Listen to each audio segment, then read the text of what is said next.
Okay, well, I think people are still signing on, but I want to welcome everybody to the Heart Health Lecture Series. I'm Dr. Koto Ishida. I think Dr. Goodman is running a little bit late with a patient, so instead of him introducing me, I think I'm going to introduce him. But he is a professor in the Department of Medicine here and the Director of Integrative Medicine in the Division of Cardiology, and also within the Center for Preventive Cardiology. So some housekeeping in terms of how you ask a question. This is the Q&A, and you can certainly put your questions in that chat, and we will do our best to answer as many as we can. And just a reminder that there will be a summer hiatus to the lecture series for the months of June and August, so enjoy your summers. But for any updates in the schedule, you can certainly subscribe to the listserv so that you can get the most up-to-date information. There also is the website listed here, so you can see that, and hopefully that will also have the updated schedule. So since 2015, I would like to say, I'm proud to say, but Dr. Goodman should be very proud that there have been over 50 lectures on topics all related to heart health and conditions that increase cardiovascular disease risk. Today we'll be talking about cerebrovascular disease, the other CV, which also known as stroke. So just one of the many topics over the years. And you can see these on the YouTube channel here. So if you missed them, please check out the lecture video library for new content. This lecture, similar to the others, will also be recorded. So you can view it at any time if you missed something. And we invite you to keep in touch. So there's the website again listed there. There's an email, there is Twitter. These things can be accessed by your phone or computers. So please provide feedback and certainly be in touch. All right, so this is me. I am the director for the stroke program at all of the NYU Langone Health Centers. So that's in Manhattan, Brooklyn, and Long Island. All of our hospitals are individually comprehensive stroke certified by the Joint Commission. I'm also the Associate Chair of Neurology for Education specifically, and I am the Clinical Director of Affairs for the Center for Stroke and Neurovascular Diseases. And I love to talk about stroke. So let's dive right in, and if we have questions after, hopefully we will have time, and hopefully Dr. Goodman will be able to join us as well. So I think that the lecture is very timely, and if you're not already aware, May is Stroke Awareness Month. And so it is a perfect time to be talking about what the symptoms of stroke might be. We'll get into this a little bit more later, but I just wanted to remind everyone that May is Stroke Awareness Month. So thank you for joining. All right, so just an outline of what we'll hope to cover today. It will be a relatively quick talk, but hopefully that will allow some time for questions from the audience. So we'll cover definitions, some of the symptoms, how we diagnose stroke these days, some acute management, so the emergency part of treatment, and then a little bit on risk factors and prevention, but probably you've had a lot of information on risk factors and prevention in terms of heart health, which is very similar to stroke from some of the other lectures in this series. Okay, so why do we care? Stroke is much more common than we think. It may not top heart disease, but it is the second leading cause of death worldwide, which I think surprises some people. Luckily, we've made a lot of progress in this country, so it's actually only the 5th leading cause of death here, and we've actually made a lot of progress. It was the 3rd leading cause just several years ago, so certainly have been making some improvements in stroke care and outcomes. And it is one of the top leading causes of permanent disability. And some might consider some of the outcomes in stroke fate worse than death. So if you know people who've been extremely disabled from stroke, they might say, hey, you know, this is worse than anything I could imagine. So disability is a very prominent thing that should be considered right up there with mortality. And it's a huge part of hospital-based neurology. So more than half of patients who are hospitalized for acute neurologic disease it's related to stroke. It's that common. And the reason we care is not that it is a death sentence. It is both preventable and treatable more and more as we go. So there are definitely things we can do about it more than ever. And so it becomes extremely important to recognize it so you can get the care immediately. Okay, so what is a stroke? I think a lot of people think they know what it is, but turns out when you really dig down and ask them to describe it, they're not quite sure. So what we define stroke as is a sudden focal, meaning it's a localizable specific neurologic symptom that we think is because of a problem with blood vessels. So there are two major subtypes, and it's important because when you say stroke, people just, don't specify which kind, but they're opposites. They're very different. So ischemic stroke, it means lack of blood flow, and it means there's not enough blood and oxygen getting to part of the brain. And that in this country accounts for more than 85% of all strokes. If you just hear the word stroke, chances are they're talking about this ischemic blockage of blood flow, blood clot kind of stroke. That said, the opposite kind is called hemorrhagic, and that is a bleeding kind of stroke. And that is the opposite problem. Rather than blockage of blood flow and oxygen, it is too much blood, a burst blood vessel, and bleeding into the brain. In this country, that accounts for less than 20% of all strokes. In other countries, that's not necessarily true. The problem is they both kinds, even though they're opposites, appear to be exactly the same by symptoms, and you cannot tell which kind it is by looking at someone, examining someone, talking to them. You can't tell at all. So you really need to get to the emergency room because we have to have that CAT scan of the brain.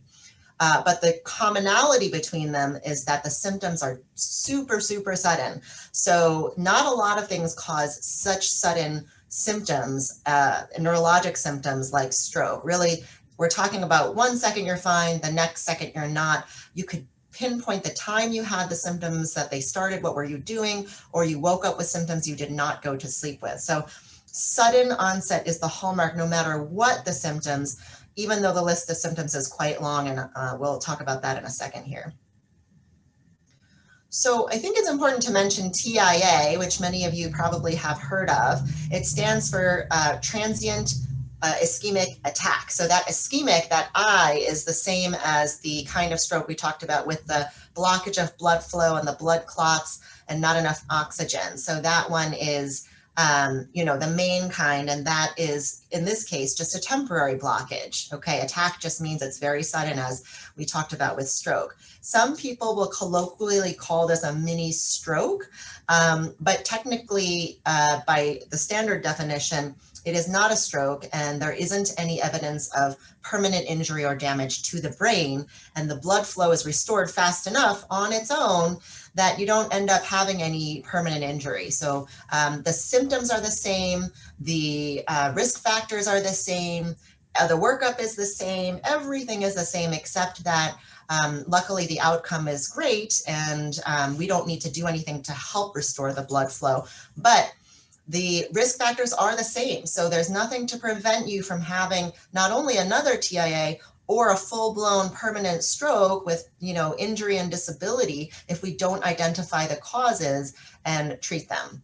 So by definition, the symptoms last less than 24 hours, and there is no evidence of permanent injury on the brain scan. This could be a CAT scan or an MRI. Once you see there's injury there in the location that would account for the symptoms, even if the symptoms were less than 24 hours, we now call that a stroke. So to qualify for a TIA, you can't have any evidence of permanent injury on the brain scan, okay? So you have to meet both criteria for it to be called a TIA, not just one. So basically we think of this as a warning sign. I'm kind of happy if I see someone with a TIA who comes to the hospital, because many people don't come to the hospital, and they come in with their big stroke and then they say, hey, a week ago, I did have this episode where I had these symptoms, but they went away in a few minutes, so I just ignored them. And that is the wrong thing to do. TIA is just as much an emergency as stroke. Okay, so I'm going to give you some numbers to support what I just said in terms of TIA being an emergency. So the 48-hour risk of stroke within the time period after a TIA is pretty high depending on your underlying risks. So this ABCD squared score is a risk stratification score based on your medical, history and some of the other diseases you might have, like high blood pressure or diabetes. If you have high risk and you have a TIA, the highest score you can get on this stratification score is 7. If you have a 7 and you have a TIA, your risk of having a stroke within 2 days of that TIA is like 7% or 8%. And if you are looking at within, 30 or 90 days, which is only a few months after, your risk can be 20%. So that's like 1 in 5 people will go on to have a stroke after a TIA in the highest risk category within a month or so. So that's really, really important that, you didn't just get off lucky because your symptoms improved. You have to make sure you don't have some high risk underlying problem that needs to be treated very, pretty much urgently.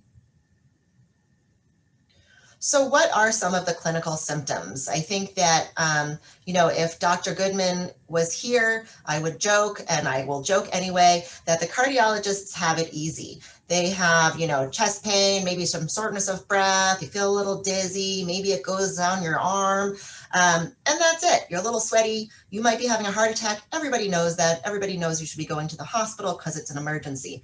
Stroke is very complex. The brain does every function we have in our body, and therefore the symptoms of stroke are so diverse and long, it can be very difficult to recognize. And even obviously for some of the doctors, but certainly for people to recognize that this is an emergency and they need to go to the ER no matter what time it is, no matter where you are. So let's look at some of those symptoms. So we don't want to, cause too much confusion. There's certainly a much longer list than any of these, but we like to focus on the common disabling symptoms, because if you know those, you'll really capture the majority of strokes that we think ultimately cause significant impairment in your life and your function. So the common ones are weakness, impaired language. We call that aphasia in medicine, and that can be trouble speaking or trouble understanding other people speaking, vision loss, numbness, or, just sort of those pins and needles tingling, problems with your gait or balance. And slurred speech kind of isn't really aphasia, but still a problem with, obviously expressing yourself. But there's a huge list of other things that could be stroke. It's more rare, and, it can be very difficult to recognize even by medical professionals. But the point is not to memorize all of these, but to know that if you have a sudden change and you are considering going to the ER, the answer is yes. If it crosses your mind, should I go to the ER? The answer is yes, because nobody just thinks, hey, should I go to the ER today? It seems like a fun thing to do. Nobody wants to go. So if your mind is going there, it probably means that something sudden and really concerning has happened. And you should always be safe than sorry, especially if you have risks. So what's missing from that list? That was a big list of symptoms, and that's not even complete. Is pain. And this is the other way the cardiologists have it easy, right? Their symptom list is shorter. People sort of identify what it is. They know it's emergent. But the other reason they go to the ER at 2 a.m. on a Tuesday is because they are having crushing pain that they cannot get relief from on their own without going to the ER and getting some medications, possibly through the IV, to help them feel better. They don't even always have to know it might be a heart attack and this is an emergency. They just know, I need help right now and I can't wait till morning. Unfortunately, stroke, and I say unfortunately, very seriously, stroke is often not painful. Many people will have a headache associated with stroke, but it isn't the reason they come to the ER. It is sort of secondary to that, and certainly not usually enough alone to bring them to the ER. So that's actually a disadvantage for us, because many people with stroke symptoms, they recognize them earlier on. They say, oh, these symptoms started last night. And I said, well, why didn't you come in last night? And they said, well, I thought I would sleep on it. It might get better. And, I would just come in the morning. And that is not the right thing to do. But if they had crushing, severe pain, they probably wouldn't wait. And that would actually be better for the outcomes. So one of the national pushes to recognize stroke, which is perfect for this month in stroke awareness, is this acronym that we call FAST. And the acronym by itself reminds you how emergent stroke is, but it stands for face. You ask someone to smile, or you smile yourself in the mirror. Does your face look uneven? Is one side droopy? Is there symmetry? Really, that's what we're looking for. Same with the arm. Have them hold up their arms, or you hold up your arms. Does one arm drift down or feel heavier, or just can't get quite up as high? Any asymmetry there, definitely an issue, something to be concerned about. Speech. If it's someone else, ask them to repeat a simple phrase. Are they able to do it? Does their speech sound funny? And also ask them to do something for you, and don't show them so they can't get visual cues. Maybe without showing them, say, hey, can you make a fist? Or can you close your eyes? And don't show them, and see if they can understand what you're saying. And then T is actually just to remind you how important time is. If the FAST acronym didn't remind you enough, is that this is an emergency. There are few things in all of medicine that are as emergent as stroke. I would argue just as emergent, if not more emergent than heart attacks, just as emergent, if not more emergent than trauma. And these are things that everyone recognizes, but not everybody recognizes that stroke is that emergent. The brain cannot survive without blood and oxygen for more than some parts of it, even a few minutes, which I think I'll quantify for you later. So in NYU, we want to even add to that. We don't make it too complicated, but we add B to FAST. So be fast, which still makes a lot of sense. But the B stands for balance, because sudden imbalance, like you're drunk, but you're not drunk. You can't even stand up straight or sit up straight. Or eyes, the E is vision. And that is sudden trouble either seeing in one eye or on one side of space, loss of vision, blurry vision, that's all of a sudden, not like, oh, I need new glasses, I think things are looking a little bit dry or gritty. No, this is really all of a sudden on one side or one eye, you just can't see. So we added the B fast to capture some of the other major disabling strokes. So what about stroke diagnosis? This is a clinical diagnosis, so we really do base this on our clinical history that you give us and also the exam. We look at what risks you have coming in that you know about, or maybe some you don't know about, and then we try to localize where the symptoms are and decide if we think this is likely to be a blood vessel, blood flow problem, because certain symptoms as a whole don't necessarily go together, and it might make us think this is less likely to be a stroke. That said, imaging techniques definitely support whether it is or is not a stroke and can be very, very helpful, especially in this day and age. They have become very sensitive for picking up at least strokes that have just happened. So there are two main modalities that we use to image the brain. One is a CAT scan. You guys are probably all familiar. Very fast, takes about 30 seconds. Anyone can get one. It happens really fast. You don't have to be completely immersed. You're not, claustrophobic, and it can really happen immediately. It's extremely sensitive for picking up blood, bleeding in the brain, which helps immediately rule out the second kind of stroke, which we talked about, the bleeding kind, because that is treated very differently. So we have to separate those out immediately. An MRI is even better, even more sensitive for picking up stroke, but it takes longer. It takes maybe on the order of 40 minutes versus less than 40 seconds. We have to make sure you don't have any metal in your body, any weird implants or aneurysm clips or other stents that might not be compatible for an MRI machine. So that takes some time. And then also the scan itself, if anybody has had an MRI, especially of your brain, you're really stuck in this tube, and a lot of people really don't tolerate that, can't lie flat for that long. So there are some limitations to the MRI, even though it is extremely good for picking up strokes that have recently happened. We take a look at the blood vessels. This might be together with your CAT scan or your MRI. We can do them all at once, and for your purposes, you're just lying there for a little bit longer, but we're scanning both the brain and the blood vessels. We can do ultrasounds that also can look at blood vessels or blood flow, and then a conventional angiogram. If you've ever had a cardiac catheterization, it's just like that, but instead of stopping at the heart with the catheter, they keep going all the way up to the neck, and they put the dye in there so we can look at the blood vessels in the brain and the neck rather than just at the heart. And then obviously you want to image the heart because the heart is very important as the second most important organ because it pumps blood to the brain. So we get a lot of good looks at the heart structurally, which is often done by an echocardiogram, and also how the heart is beating. And that would be something like an EKG or a loop recorder, a Holter monitor, all of those things. So what do we do in the hospital? It doesn't sound that fancy, but supportive treatment is really important. And so is observation in this very high risk time period. The highest risk of stroke is right after a stroke. So sometimes it's a good enough reason to be in the hospital just so we can keep an eye on you at a time where you're at high risk for more injury and another stroke. And also supportive treatments, making sure your blood pressure is where we want it, giving you the medical treatments that we think are helpful. We also need to do those tests that I just mentioned on the other slide to figure out what caused the stroke. So another reason the cardiologists have it easy is that heart attacks are mostly caused by one thing. It's that clogging of the arteries, that narrowing of blood vessels, that plaque, right? So that is true for some strokes, but actually only about 20-25% of strokes. Other strokes are caused by a clot that travels from somewhere else, like the heart, or a problem, an injury to the blood vessel wall, or just blood clotting from some other problem, some other medical problem or genetic problem. There's 100 causes of stroke and how blood flow can be blocked to the brain.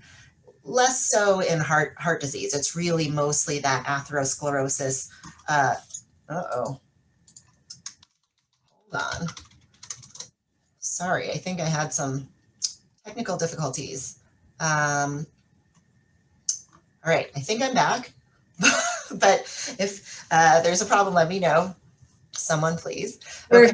We can see you on my end. Okay, good. The computer just did a self shutdown, but seems to be fine now. So, and then we have to monitor for complications from stroke. Most of these would include things like infections in the hospital, pneumonias, urinary tract infections, clots in the legs, all of those things that are at high risk just after stroke.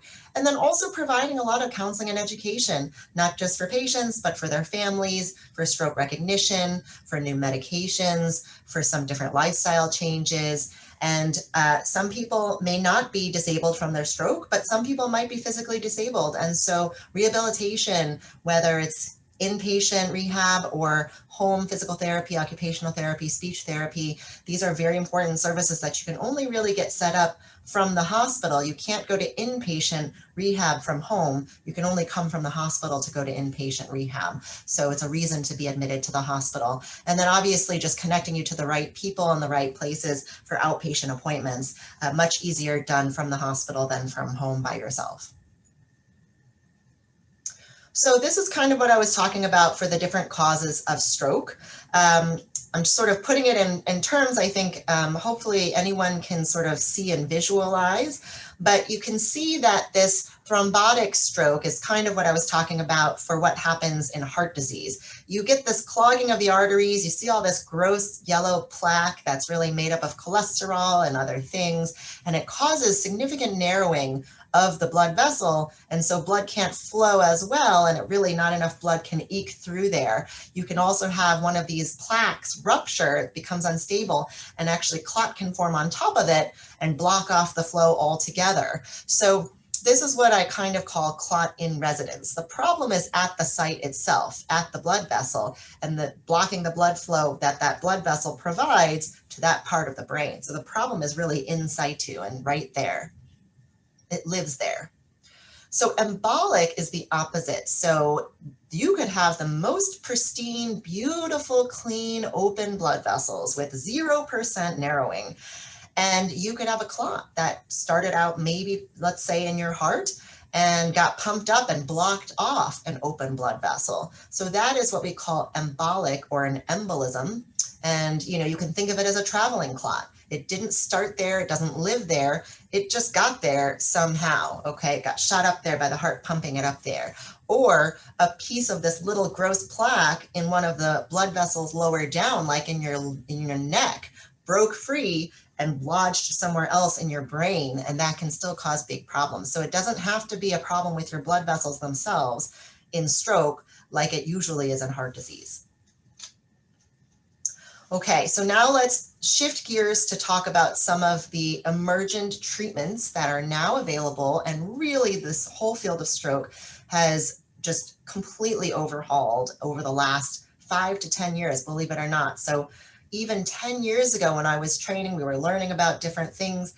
Things have changed so much from what we were doing then and what we could do and who we could treat to now. So we can do so much more, which means it's even more important to recognize stroke and come in as soon as you do, because there's much more we can do to help reverse the signs and symptoms of stroke and prevent permanent injury to the brain if we do it fast enough. So you may have heard cardiologists say time is myocardium, or, that, which to be honest isn't really catchy at all. And that's a word for the heart, myocardium. But I think time is brain is much more catchy and probably has much more importance here in terms of stroke. And I'll tell you why. So quantified, this I think really hits at home. Every minute that you have complete blockage of blood flow to part of your brain, 2 million brain cells die. That's irreversible. That is already done by the time you even get to the hospital. So if you thought about that 2 million every minute, you could see why waiting 7 hours is a big, big problem. By that time, you have lost a lot of brain cells that we cannot get back, even if we restore blood flow. At that point, we're just restoring blood flow to something that's already lost. And that is a sad looking neuron. That's a brain cell. Okay, so put a different way, because I think this is really the crux of the issue here. And if I can impress upon you anything, it is this, how emergent it is. So this is looking at brain, different cross sections, and you can see that this core, this black core, that is dead tissue. It is already done. It is irreversibly dead and damaged, and you cannot get it back. Even by the time you get to the hospital, that part is dead. The penumbra, which is that sort of pinkish area that surrounds the core, is what we are trying to save. So you might have symptoms of the penumbra, but if we can reverse the problem, open up the clot and restore blood flow, that part may not get injured and we could save it. On the other picture, which is a cross section of an MRI scan in the brain, you can see that pink area in the middle is the core, and it's pretty small compared to the yellow area, which is at risk. That's the penumbra. So if we did nothing, chances are that that whole yellow area would be injured and damaged and irreversibly, basically dead. But if we can get to you fast enough, yes, you might still have some area of injury, but imagine all of the function that we can save and reverse. Oh my goodness. I don't know how to prevent this from happening, but. You're still good. Okay, good. So anyway, the important thing is to get there as fast as you can so you can make the pink part as tiny as possible and the yellow part as big as possible. Yet one more way to look at this, in case you still are not convinced, is when they've done studies of blood flow and blockage of blood flow over time in animals. Basically, your brain can hold on without blood and oxygen for a little bit of time. Maybe, several minutes, things are fine. If you reverse it, no harm done, but it doesn't take very long. And it's definitely a steep curve, as you see. With really, if you have no blood flow, it doesn't take long for you to have some permanent injury. If you have a decrease in blood flow, but it's not zero, you might be able to hold on a little bit longer, but not for many hours. So this is really a very, very much emergent thing in medicine. Okay, so now what can we do? So essentially, we're kind of like plumbers, similar to cardiologists in that way. The bottom line is we want to open up the blocked blood vessels, and we do that any way we can. The first way, and the sort of longest standing way, is this clot busting agent. We call it TPA, or alteplase, is the main one that's used these days, although there are others being studied and that are probably more widely being used. One of them is called tenecteplase, but they're all very strong blood thinning medicines that go in through the IV, and they're like clot busters. So it's like sticking in some Drano and hoping that it breaks up the clot.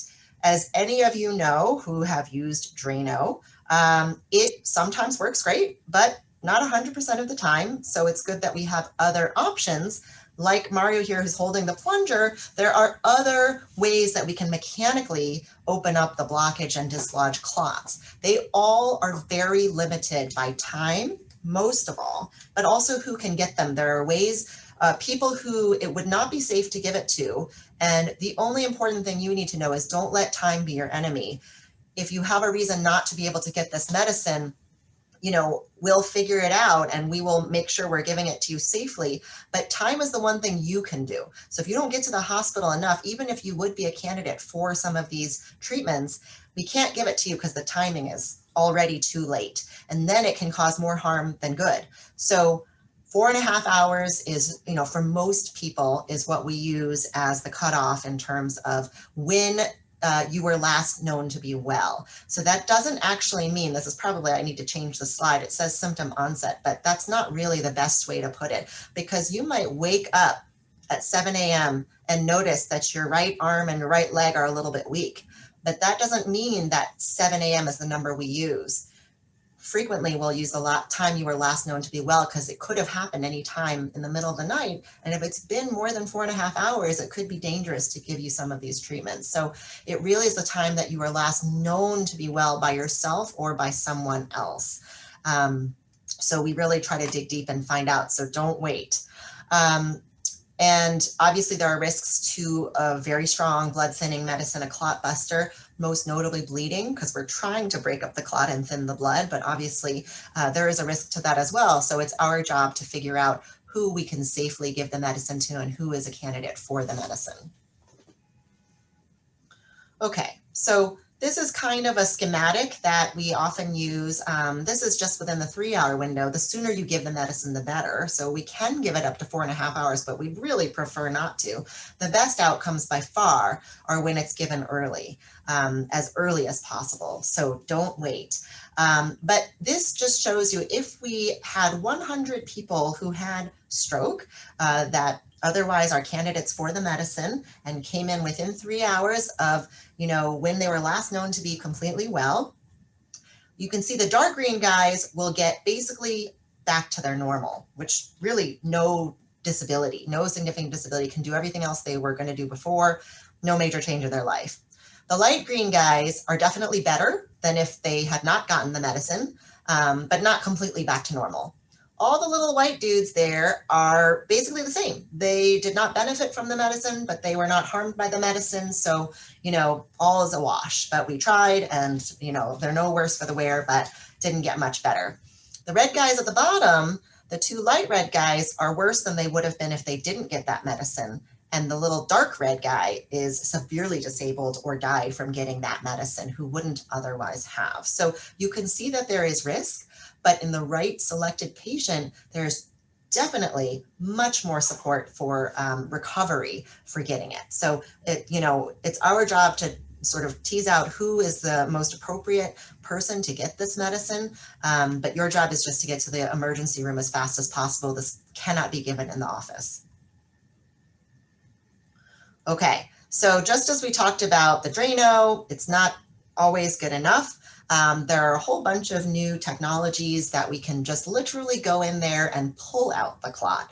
And there's different ways and different devices that we can do this. The cardiologists have been doing this a long time with their catheterizations and their stents, but the heart is a different organ and the blood vessels in the heart are much bigger and less fragile. Bleeding around the heart is less of a problem. It's still a problem, but not as big of a problem as bleeding in the brain. And so there's a lot of reasons that the treatment of stroke, even though we take a lot from the cardiology literature, is a little bit different, and we need to be very careful about drawing too many similarities. So this is an example of, this is a picture of the blood vessels, an angiogram. This is when there's a blockage, and you might not know what it's supposed to look like, but you could probably tell that there's a bunch of white space to the side here. And where that red arrow is, you see nothing, and that's bad. You should see a branch and this dark blood flowing through, and you don't. And then after we pull out the clot, you can see now that part of the brain is getting much more blood flow, and it's much happier after we restore that blood flow. Okay, so this procedure is now something we can do for a pretty long time, which is great. It used to be, if you didn't come in within 4.5 hours or even 6 hours, we really couldn't do a lot of these very cool emergent techniques to help you. Now we've really tried to extend that as much as we can using, really good quality research. And it's, now guideline based that in some patients, we can even do these treatments going in and physically pulling out that clot with a catheter up to 24 hours from the time when you were last known to be well. That's huge. That expands the number of people we can treat and reverse their symptoms by so much more than even 5 years ago. So this is actually not necessarily a fairly new technique, but new that we can do it so long after the symptoms may have started. So that said, not everybody is going to be a candidate for this. There's a lot of reasons you might not be able to have this procedure. First of all, there are some blood vessels that are very small. We don't have the technologies, the devices that can go into such tiny blood vessels that, unfortunately, in the brain, a tiny stroke in the right place can cause major symptoms and disability, but we just can't pull out those tiny clots. So the TPA, the alteplase, the clot buster I was talking about is really the only option for those, and that is still only okay for up to 4.5 hours. There are other patients that may not be a candidate for this clot extraction either. If you come in and it's 15 hours from when you last were normal, we will do scans to see if there's salvageable brain tissue, that penumbra I was talking about. But if the scan indicates that it's already been done, then, as I think I'll show you on the next slide, you're opening up blood flow to an area of the brain that's already had so much injury. You're not saving any function. You can potentially make things worse and cause bleeding into that area of injury. So it's definitely something to really pick patients very carefully, make sure we're only treating people we think can benefit and not causing more harm. And that's what our job is. Not every center can provide this particular procedure 24/7. Almost every hospital should be able to give the clot busting medicine, that TPA. I know very few hospitals in the country that cannot. But the procedure, oftentimes they might transfer you to a bigger hospital, or they have the ability to do the procedure during the daytime, but not necessarily at all hours of all days.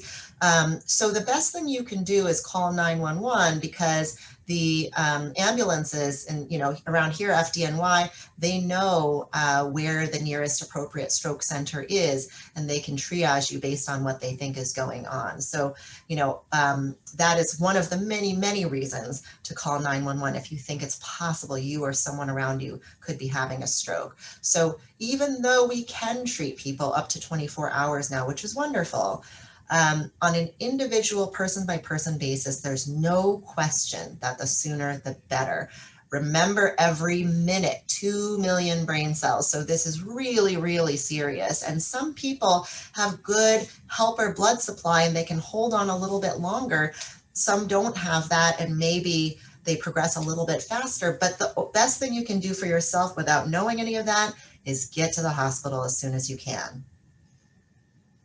Okay, I just want to spend a couple minutes talking about prevention, because this is the bread and butter of this whole conference. And I know from personal experience, I think I've given one of these lectures in the past, that we talk a lot about prevention for heart disease, and that really includes cerebrovascular disease. The good news here, even though I've talked a bit about how stroke is different from heart attack and the brain is different from the heart, the prevention, the risks, a lot of the medications and the lifestyle modifications are the same, and that's actually helpful. So if you've been attending this conference and hearing all of these other great talks, we probably don't need to spend too much time, because it's hopefully old news for you and very familiar. So I didn't spend a lot of time talking about it, because I wanted to get to some of the new treatments for stroke and some of the pattern recognition for symptoms and diagnosis. So briefly, I'll just mention for prevention, and go on to the next slide, please, that it's all about risk factor modification. I think there are clearly things we can't change about ourselves. Oh, geez. Okay, hold on. Okay. we wish we could change our age. Some people may have modified, their gender, if they're transgender or other things, but, still your sort of sex that you are born with does factor into some of the risks, your race or ethnicity, your family history and your genetics. These are things that, we can't change the risk too much, but there are other things that matter so much that we can change the risk dramatically. And that would be things that are very treatable, like high blood pressure, which we also call hypertension, and that is number 1, 2, and 3 for both stroke and certainly heart disease. Obviously, other friends that we know, like diabetes, high cholesterol, smoking, drinking, and basically physical inactivity, all of the things that our friend Homer Simpson has made popular. So he's kind of the poster child of what not to do. So I just want to put a slide on high blood pressure itself, because this is literally the number 1 risk factor for both the ischemic kind of stroke, which again is that more common blockage, clotting, blood flow problem, but also the number 1 risk factor for hemorrhagic or bleeding stroke. So pun intended, it's a no-brainer to treat your blood pressure because it actually decreases your risk for both of these problems and heart disease. So people with a normal blood pressure actually have half the risk of those with an elevated blood pressure. Now, the exact goals are always changing, and I think can be individualized. So it's important to just discuss those with your doctor and to get to the doctor once in a while, and also to check occasionally on your own, especially if you're at risk or you are of a certain age. You can check it at the pharmacy in the back. There's usually a free cuff, or if you have a machine, you can certainly check it yourself. But the key is to be aware of your blood pressure, to be in touch with your primary doctor or your preventive cardiologist, and decide what treatment is best for you and what your normal target should be. So I think you've probably all heard this before, but all of these diseases, these risk factors, are really silent killers. And that is because unless it's way, way off, most people don't feel any different if their blood pressure is 185 or 110. They probably don't feel that different if their cholesterol is high or low. You might not know unless you check. And unless your sugars are way out of whack, you may not even know that you are having early diabetes, which all should be treated. So I think it's very important to recognize that you wouldn't know you have any of these things. I can't tell you how many times I have a patient who just had a stroke and they're like, well, I was so healthy before this, I didn't have any problems. And I'm like, well, when was the last time you went to a doctor and got your cholesterol checked and your blood pressure checked? And they were like, well, I've been feeling fine. So it's been about 15 years. And, these are silent things that can be hovering in the background. So, not getting into any specifics, I think the important thing is just to check in once in a while with your doctor so they can just be doing your annual, make sure that your numbers aren't creeping up, and potentially treat them if necessary, which can significantly lower your risk. So in summary, what can you do? Go to your doctor. No, it doesn't have to be that often if you aren't at high risk. Just go, for your annual checkup. If they think you need to be sooner or more often, you can do that. But we're targeting essentially a normal blood pressure in most people. You should check your cholesterol and blood sugar annually. It doesn't have to be every month, every 3 months for most people. We just want to know what it is and see, what the trend is, what your personal risk is, and if it should be treated. Obviously, a no-brainer to stop smoking if you do. I know that's easier said than done, but it is something that you could really do to change your risk.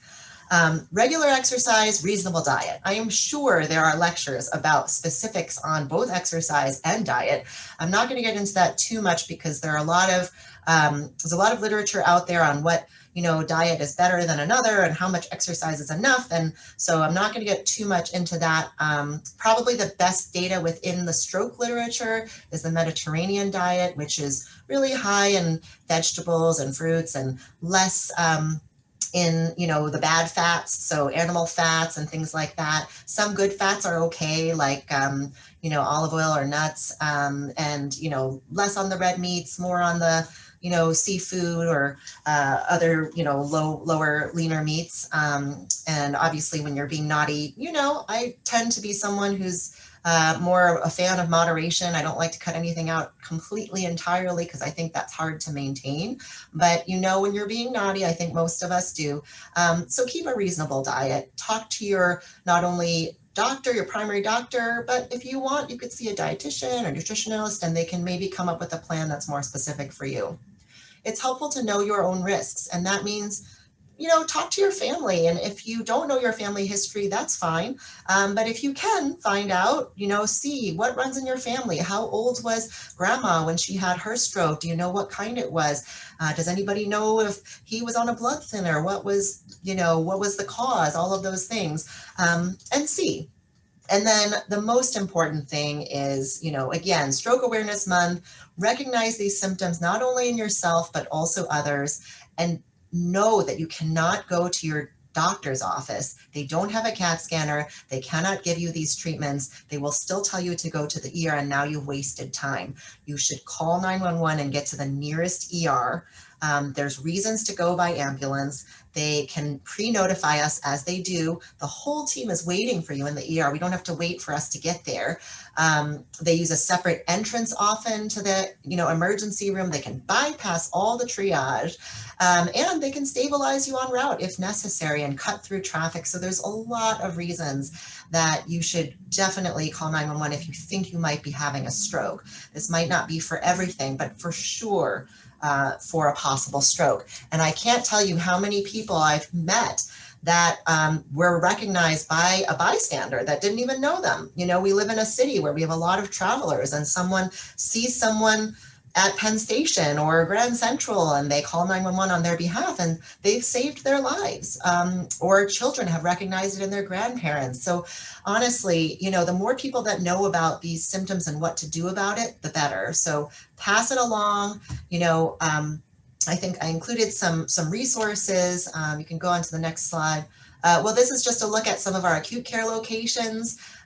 We have expanded over the years. We obviously have our Manhattan campus, the Tisch Kimmel Pavilion, and then the Langone Orthopedic Hospital, where many of our patients who need rehab go, NYU Langone in Brooklyn, NYU in Long Island now in Mineola, and then we have a freestanding emergency department also in Brooklyn at Cobble Hill. So there's a lot of places, certainly within the NYU family, that you can get your care, but I would still say go to the nearest ER, call 911, and they'll know where the nearest stroke center who can help you with your particular issue is. So that's another reason to call 911 so they can triage for you. And then this is just to, you know, give you more information if you didn't get enough today. And obviously, as I said, this will be recorded and you can view it on the YouTube channel, but also there are some links here to our website and also the American Heart Association, American Stroke Association website, which includes a lot of great information for both you and your families to remember. So happy Stroke Awareness Month. I appreciate your attention. I'm happy to take questions if there is time. I see Dr. Goodman has joined us. Dr. Ishida, thank you so much for stepping in for me. I had an emergency and I really appreciate it. I hear you did a great job. So I'll let you know when the next one is and you can do the intro as well. But well, I just want to, you know, I know I would have said it at the beginning. I want to say it now. You are one of the rock stars that we have at NYU. It's always a privilege to have you on. You're one of our favorite speakers. I hope you told everybody that you're the medical director of the stroke program at NYU. You're associate chair of neurology and education. You're the education director for clinical affairs at the Center for Stroke and Neurovascular Disease and an associate professor in our department at NYU. I didn't hear the first part of your talk, so I'm going to just throw out, we've got 5 minutes. I'll just throw out some of the questions that you probably covered. You could probably just answer very briefly if you've covered it during the talk. One of the questions that keeps popping up is how long does it take for someone to recover from a stroke? And of course, it depends on the extent of the stroke. But would you say that people have still got a chance for recovery or improvement up to what, 6 months? Do you give families any idea on what that time window would be? And obviously, it very much depends on how much rehab is done and the extent of the stroke. But maybe you could just touch on that. That's a really tough question. And I know it's everybody's question, including all of, you know, the people I'm taking care of. I think it depends on a couple of things. I won't just leave it at it depends, because that's really unsatisfying, but it depends on the location of the stroke. You know, certain things rehab better than others just because we're better at rehabbing them. So what I mean by that is, if you have some weakness, we know that physical therapy, aggressive physical therapy early, can help speed recovery. For loss of vision, loss of sensation, we don't have a great way to rehab that to make it come back faster. It doesn't mean that these things don't recover. It just means we're not great about making it faster. So time does make a big difference. Almost everybody improves after stroke. Will they get back to normal? That's a really tough question. Many people do not, but they get enough better that they're really able to manage most of the things that they wanted to do before. But it certainly depends on the size of the stroke. And, you know, another thing that really matters is your age and your other comorbidities, other medical problems you might have that might hamper your recovery. And another thing that we take into account is how much early recovery you have in the first several days or weeks does help to predict longer term recovery.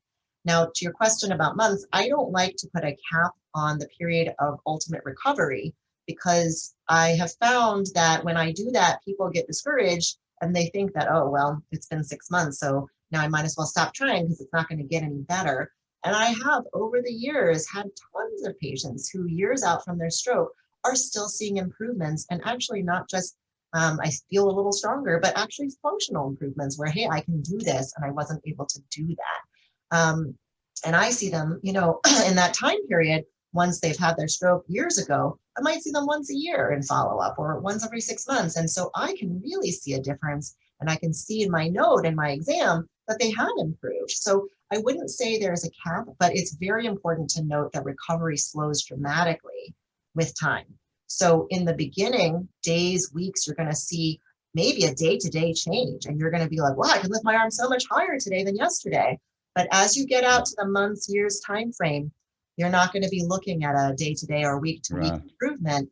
You're really going to be thinking, hey, 6 months ago, could I do this? What can I do now that I couldn't do then? So there is recovery, even long-term after stroke, but it's slower.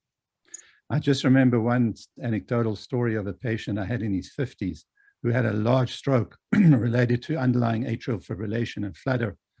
And he had a hemiplegia, which the whole left side of his body was paralyzed.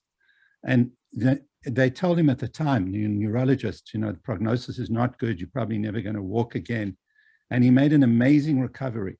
It took several months, but I have a patient like that too. And I hate that someone told him he's never going to recover, because who can ever say never, right? Exactly. I also never say definitely you will recover, because I don't know.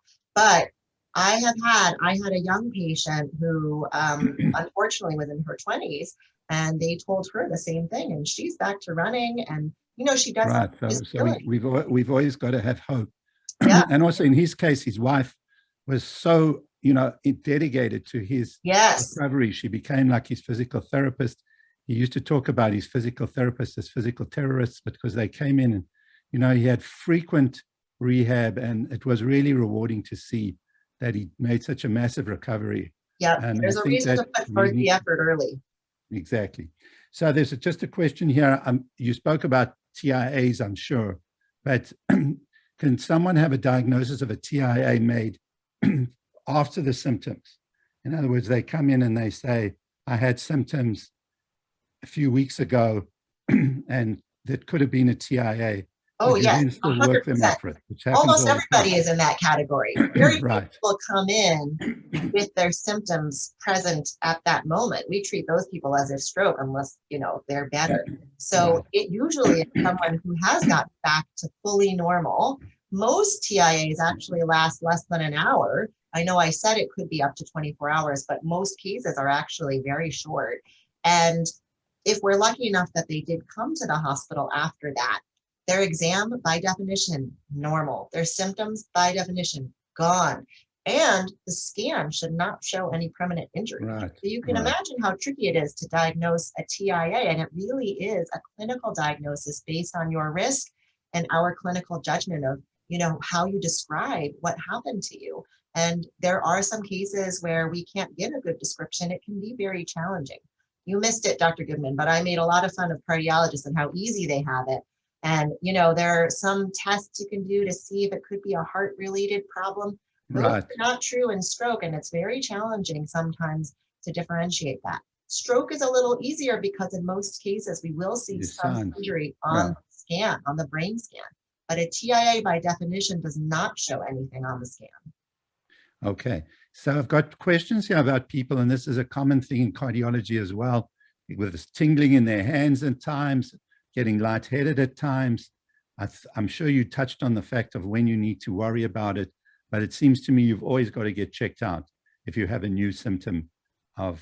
So it sounds like this is something that comes on and off, and it's on both the right and the left sides. Right. Both of those things are very reassuring. Hope that that's good news for you. Obviously, I don't like to give advice for someone I'm not really, getting the full story, but in general, when it's both sides and it kind of comes and goes like that, it's pretty mild, not like, all of a sudden, fine, boom, like my whole right side is now tingling, everything, right? That's definitely more concerning for a stroke. So when I said sudden, I meant it. I mean, like all of a sudden, not like, oh man, that tingling is back again.